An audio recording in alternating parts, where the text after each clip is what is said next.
Denver Park may be an exciting place for some bikers, but Howard Cooper has a bigger challenge in mind: 7,000 miles across the Soviet Union. There will be one difficult stretch, 500 miles of swamp and marsh, which we'll have to push our bikes over the railroad tracks. It seems strange to me that somebody who lives in Colorado would look for a different place to bicycle. But Cooper has his reasons. He wants to meet with Soviet people who may never have even seen an American. And his 7,000-mile trip retraces the one his grandmother took in 1911 to meet and marry Cooper's grandfather. She did it by train, not by bicycle. But still, what a daring thing to do. The trait, being from the West, being independent, the challenge of doing things that are very difficult is an American trait, but it's slowly disappearing. One of the reasons that I have a French cyclist and an English cyclist going with me was it was somewhat difficult lining up Americans to go.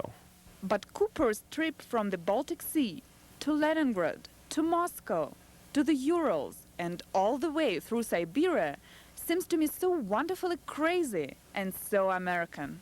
Anybody that wants to do this can do it. To me, Howard Cooper is a symbol of American character. It seems impossible, but you should try. The spirit of adventure, which first brought Americans to this country, is still here. I'm Soviet reporter Anya Yermolenko for News 4.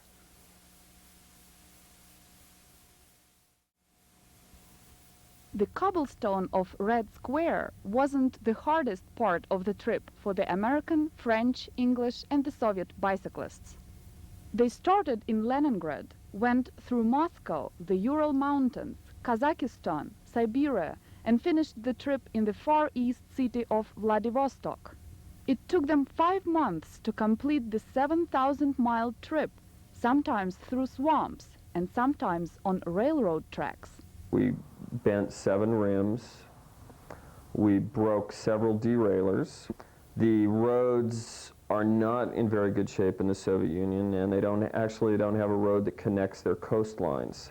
Not every day you see Westerners in Siberia, all by themselves, without a KGB escort. Some locals were shocked, but not babushkas or grandmothers. They were very, very relaxed. We would arrive and ask for tea, and they would throw a meal on the table, and then they would say, "I'm sorry, I have to excuse myself, I have to go milk the cow." Very relaxed about it. Howard Cooper received a close-up look at the changes in the Soviet Union. Under the reforms that Gorbachev has presented to the people, they've basically all been political-oriented. And there's been no economic change that you can see after you leave Moscow. Howard didn't notice a lot of changes in the Soviet Union, but the very fact that he was able to make this trip without KGB surveillance signifies that at least it's a more open society now. I'm Soviet reporter Anya Yermolenko for News 4.